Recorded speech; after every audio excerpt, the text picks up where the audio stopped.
If you feel like you're falling short of your goals at the moment, or if you're looking at the next 12 months and wanting to create big, lasting change in your life, this video is for you. I'm going to give you 5 books that absolutely will change your life in the next 12 months. I've chosen one book to represent 5 different categories. Mindset to start us off, financial, spiritual, physical, and then a book to finally tie everything together. I'm going to tell you what the book's about, why it's important as we look at changing our life or reinventing our identity. And if you happen to have read the book that I talk about, I'm going to give you a couple great alternatives to add to your list as well. While this video is going to be uploaded towards the end of the year when a lot of us are thinking about New Year's resolutions, every day can be the start of a new year. Today can be the start of a new year. May 11th could be the start of a new year. There's no reason why you have to wait until January 1st to start fresh. And I would actually encourage you to have many New Year's throughout the year, anytime that you feel like you're getting stuck or you feel like you might need just a bit of a reset. That being said, I've got some value-packed videos coming in the next couple of weeks, so if you haven't already, make sure that you drop a subscribe to the channel. The book that I chose for Mindset is The Secret by Rhonda Byrne. 99% of who you are is invisible and untouchable. I chose the book The Secret by Rhonda Byrne because outside of everything else, really driving change starts in our own minds and our beliefs about ourselves. This is how we manifest and attract what we actually want in life. What's the book about? The book is about the law of attraction. The law of attraction states that positive energy attracts positive things into your life, governs your thinking and actions, and how you can use the power of positive thinking to achieve anything you can imagine. Why is this important if we want to change our lives or shift our identity? The law of attraction is one of the most prevalent principles in the entire world. Endless self-development books have discussed this topic, and I've seen firsthand that you become what you think about. If you have a negative mindset, negative things are going to find their way to you. If you have an abundance mindset, it seems like money and everything else that you want in life somehow seems to arrive at your door. If you want to use this law to your advantage, you need to think about what you want, not what you don't want. I first read this book for the first time right at the start of my own personal development journey. It took some time, but I started believing in myself, and over time, I've gotten a life that's given me everything that I ever asked for. If you want to use this to your advantage, you need to do 3 key things: ask, believe, and receive. I would add an additional step in there though, which is act towards what you want, because just sitting idle, as I found out, is not really going to bring you anything that you want in this life, no matter how much you ask for it. If you want abundance, ask for it, believe that you should have it, and start acting like somebody that would have that abundance in their life would act. Shift your mindset into an abundant doer's mindset and watch the magic unfold in your life.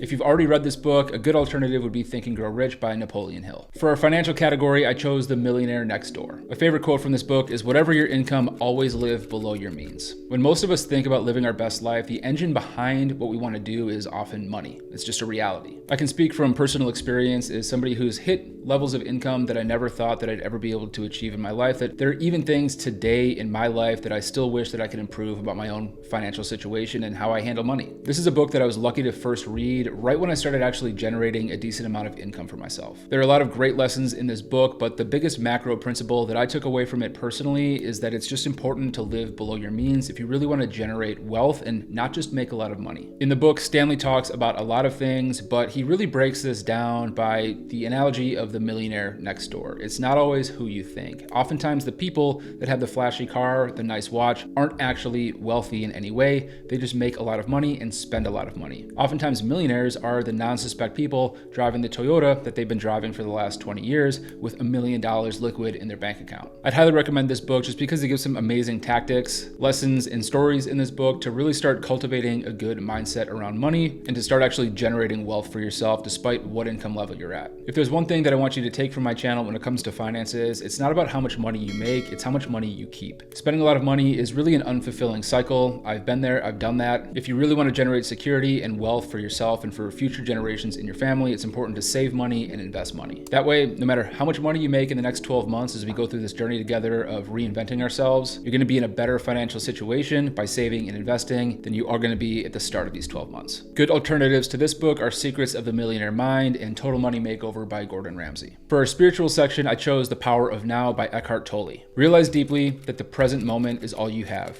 Make the now the primary focus of your life. The society that we live in makes it almost impossible to actually just live in the present moment and enjoy the passage of time. Tolle says in his book that the time that we should actually think about the most is usually the time that we think about the least, the present. The past is nothing but moments that have gone by, and the future is nothing but present moments waiting to arrive. We're so worried about the past, regretting things that we've done, or worried about the future and what's yet to come, that we completely forget to worry about the actual moment that's happening in front of us. We're living through the good old days right now, and most of us don't even realize visualize it. And that includes me. Living in any moment other than the present, as Tolle explains, is completely useless. Over the next 12 months, I want for all of us to try and live a little bit more in the moment. This is something that I'm going to be working on myself. I can say from experience that the journey is actually the best part. Sometimes you achieve that goal that you had in mind just to get there and realize that it's not what you actually wanted, and you look back on the journey and think about how much fun you had getting to that point, and all that you need to do at that point is set another goal, and the cycle continues. Instead of being on this hamster wheel, I suggest 3 steps from Tolle's book that can help all of us do a better job of living in the moment. First, understand that life is nothing but a series of present moments. Understand that all pain is the result of resistance to the things that we can't change. And 3, free yourself from this pain by constantly evaluating your mind and not judging your thoughts. There's a lot to unpack in this book, and I've actually listened to it on audiobook many times, and every time that I do, I still get something new from the book that I never thought about before, and it's easy to see why this has been a bestseller for years and years and years. To get the most value out of the book, I definitely recommend reading it more than once because I've barely touched on the topics it covers here. Some other great books to read other than this would be Wherever You Go, There You Are, and The 4 Agreements. For our physical choice, I chose Finding Ultra by Rich Roll. When the mind is controlled and spirit aligned with purpose, the body is capable of so much more than we realize. Improving and taxing ourselves physically has been scientifically shown to improve our mood, our creative output, and many other factors in life. When we look at shaping our identity and improving our life over the next 12 months, I'm sure that a lot of us would look at our physical well-being and think that this is something that we'd love to see improved upon. Rich Roll is someone that I personally look up to a lot, and I greatly enjoy his podcast. Check out my video on 5 podcasts that you should absolutely be listening to after this one. This book is really a story of reinvention, and I think that if we all read it, it'll have a lot of impact as we look at the next 12 months. When he was about to turn 40 years old, Rich Roll had an epiphany. He was an out-of-shape alcoholic lawyer, and he realized as he was climbing a flight of stairs that he couldn't even do that without catching his breath. What started there was a story of reinvention, sobriety, and completely reinventing the identity of who he was. He goes from an out-of-shape lawyer to one of the fittest men in the entire world. He tears his way through Ironman after Ironman, at one point doing 5 Ironmans in like a 5-day period or something insane. And he won a race called Ultraman, which is basically a multi-day race